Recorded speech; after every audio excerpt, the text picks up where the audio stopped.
Hey, Caro. Hi, Boo. I was looking at the materials of future mission and I got a question. What is smart? Oh, you said the monkeys. Yeah, this world is strange. No electricity. Monkeys are computers somehow. Freaky, right? Why those monkeys cannot go intelligent? I don't know. Testing. We even tried the enhancement protocol, but it just does nothing. Like, nothing at all. It's uncanny. Today I want to get into the research what intelligence really is. Games are nice to study intelligence. It basically works at a smaller scale models of world.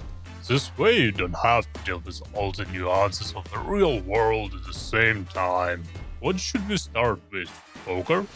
Oh yeah, that too. But let's start with a game where we don't have a critical pieces of information hidden from us. Let me load us in. When we play a game, we have a tiny world, simple and organized. Let's look at the chessboard. What is really cool about it? We can see everything that is going on. We can evaluate moves and how they affect the position. We can literally take into account every single move our opponent can make.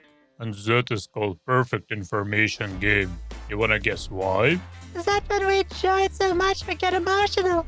Let's imagine our whole world is just 8x8 world where we can see every single piece. So here's the perfect information. But it's basically a fancy way to say that nothing is hidden. This game sounds kind of easy. Yeah, that's easy, but this is where the fun comes in. I mean, yes, you can torture your opponent by analyzing every move for a couple of years. But if there are lots of moves and just a couple of minutes to play a game, things can get really stressful. Makes sense. Are there lots of possible moves? Yes, ridiculously much. So you have to be smart about both your time management and decision making. This is where real intelligence comes in. I would use the music, but I'm not sure how intelligent music would sound. Let's try to train an animation monkey to play a game. You cannot just make it remember all possible moves. It will not fit into the brain. There is no reason to remember all the moves. We just need to understand how to get rid of useless moves or find the good ones. Hobos, let's start by understanding the basic ideas behind the chess game. The game can be split into three main phases: opening, middle game, and an end game. This sounds like I'm telling you that the game has a start, middle, and an end. But there are some key differences. To understand the opening, let me give you a riddle. What breaks on water but never on land? Hey, don't worry, it's going somewhere. Let me give you one more riddle, and you will understand everything. What breaks on water but never on land? A wave? Nice. Was much easier the second time, right? Now, let's go back to chess. First few moves allows an experienced player to do a lot of homework. Study different moves and position because starting position is the same every single time. Okay, that would probably put the unprepared monkey at a massive disadvantage. But how do you figure out what move is the best? Well, at the beginning, memorization is a good thing. The game is played for a long time, but we always start with the same position. So we can put most of our actual thinking into the later game. We'll have a deeper dive on it later on. Foreshadowing. A powerful tool. Sure, but at some point you cannot remember every possible move. There are just too many of those. So we need to figure out some rules that will guide our decisions instead of the pure memory. This whole thing is much more involved. We need to make sure that our decisions are not exclusively inside our head, but have a real impact on the outcome of the game. At this point, we are not quite looking for the best option. You simply want to find a handful of great moves and analyze them instead of analyzing every possible thing on the board.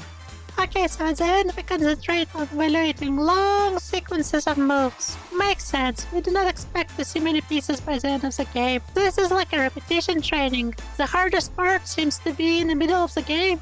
This means that you can concentrate on a few pieces that left much better, and you can come up with much longer sequences of moves. We tried different ways to train monkeys to play well. One of the significant breakthroughs happened with Alpha Monkey Zero. Generally, when we train the monkeys, we use a set of rules that they follow to play a game. But some other trainers went a different way. They hired the army of monkeys and connected all the experiences together.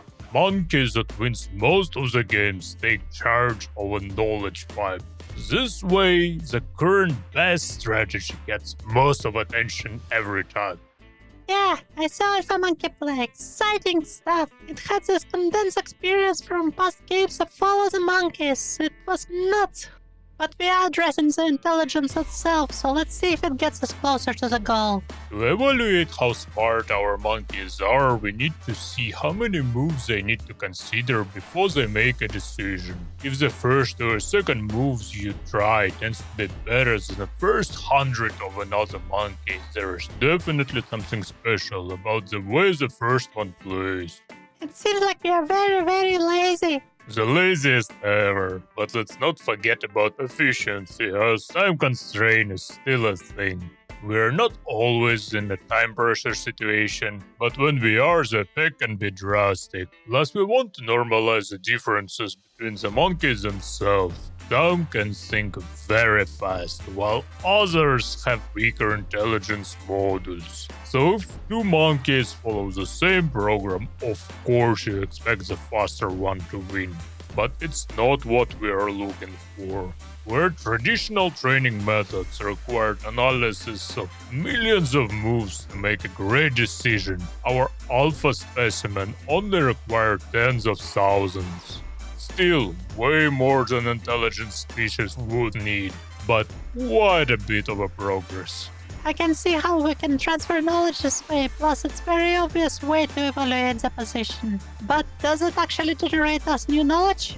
This is where the things get trickier. The answer is yes, kind of, but not directly. Since it's a bit of experience-based training, it's hard to explain why things work exactly the way they work. But a lot of lessons were extracted from the way Alpha Monkey play a game. So it definitely contributed to the world chess knowledge. And this after intelligent species been playing this game for thousands of years. Cool, but this is still quite a digestible problem since the only thing we don't really know is our opponent's intention. But what if the situation is even more complex, where we have another player doing something, or we have to deal with real-time issues, or some information is hidden from us? That would be a StarCraft game and a whole different conversation. It is possible. Let's discuss next week. Are you on timer or something? No, but I know your attention span. See you next week! Bye bye.